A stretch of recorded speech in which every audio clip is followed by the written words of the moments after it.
lot of people from Hong Kong that will travel there to see food, to do diving, to enjoy the environment over there. And then Indonesia, that would be another good one. Malaysia, Thailand, Sri Lanka, Vietnam, and also Cambodia. These are all the hotspots for a lot of people of Hong Kong, no matter professional divers or the beginning divers, that they would like to go and to enjoy the diving environment and also the natural habitat there. But do you know what we can see in those areas? Actually, when you go to those areas, you may be able to come across with a few of the endangered and special species and also special marine creatures, like this horse-dog horse. You may be aware that there are 34 species of seahorse in the world, and we can find 7 species in Philippine waters. And unfortunately, most of seahorse are endangered right now because of the fishery, because of the traditional Chinese medicine that we catch them and then we use it in the traditional Chinese medicine. So right now, Philippines has banned the exportations of the seahorse. And second, I hope you will not come across with Philippine crocodile, because this is one of the very special creatures that's been found in the Philippine area. Like the Yangtze River alligator, these are also the freshwater crocodiles that's highly endangered.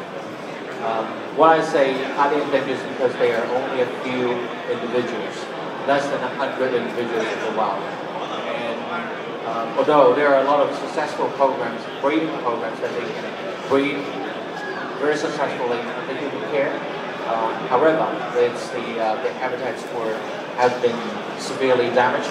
So the individuals in the wild the numbers has dropped drastically. And that's why we need to give them support to conserve the environment. And the Bornean wrasse, I mean, this is a very beautiful fish. You will see them in the sea. And most of the people will say that, okay, whenever they see them, they will say that, okay, this is a very delicious fish. I've eaten this before. I hope you don't do it now, because that's the reason why their numbers went down so quickly and so severely. Nowadays, these animals has been classified as the endangered species, and it's a CITES 2, which means the exportation and importation will require regulations. And then this animal is highly endangered in the wild. And I hope that whenever you come across the sea in the wild, you'll be able to take beautiful pictures, and that's what you do, and so that you can appreciate their beauty. Another beautiful creatures that you will come across is the whale shark in the wild. I believe that some of the divers that you will have a chance to see them in the open sea. They are huge, beautiful creatures that you can't imagine that they are so tame, and they can allow close encounter with the divers. And unfortunately, they were also hurt by humans severely. That a lot of them were caught for shark fin. So again, I mean, I would like to say that when you come across with them, you take a good photo with them. Dolphins in Asian waters, you will come across with this species. A lot of different species of dolphins also. 84 species in the world. 14 of them are endangered. Another gigantic mammals that you can come across in the sea, it would be the humpback whale. It's interesting I'm not sure whether you still remember that we have visitors last year, in between March to April. That's a humpback whale visit Hong Kong. We find one of them in the Hong Kong waters. At that time, we were able to participate and support AFCD to go out there to identify this animal, and also to monitor the behavior of the animals. We're so glad that the animals were able to move out and swim away and continue this journey to the Philippines afterwards.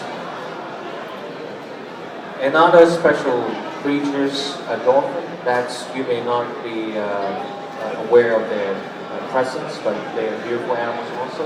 Year-round dolphins. They can live in the fresh water and salt water. They don't, unlike regular dolphins, they don't have a long beak, and their dorsal fin is not very distinctive. But they are also endangered species because of their habitat destruction, and also because of the bycatch done by the fishermen.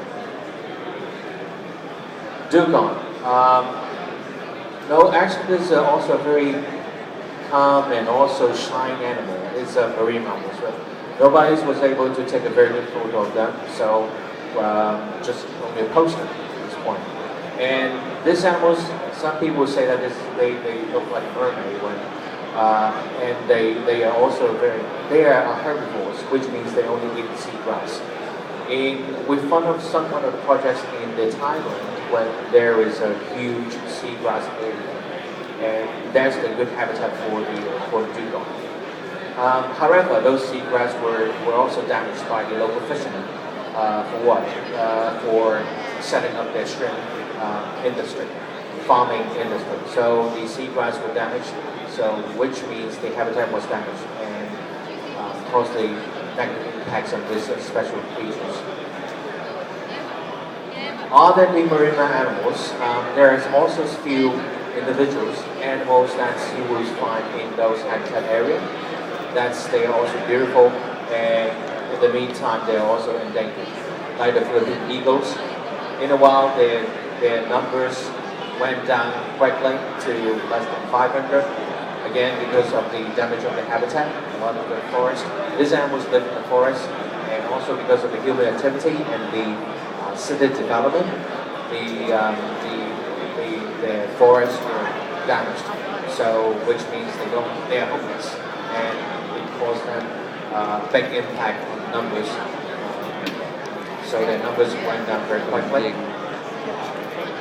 And there's another beautiful bird, black shalma, and this is also found in Cebu forest. Again, the habitat damaged, and the wild populations went down, left less than 2,500. This is the another gigantic animals that a lot of people will be aware of, and with respect, this is the water dragon. And this animal actually they can die, they can swim, and they only live in the Komodo Islands in Indonesia. And this is a huge, largest reptiles in the world, and they're beautiful.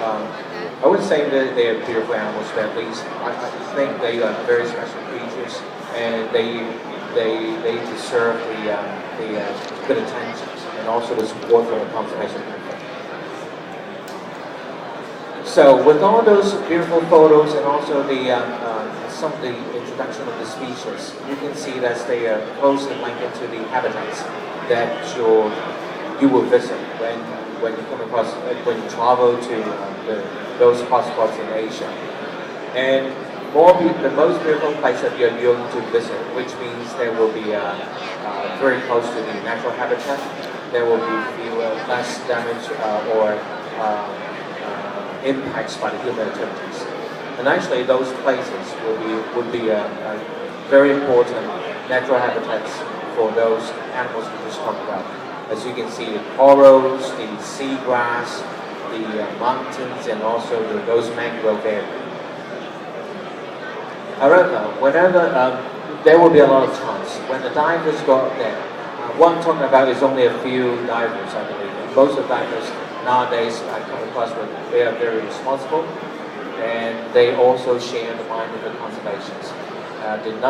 They love the nature, so that's why they enjoy diving. They enjoy diving in the Asian region.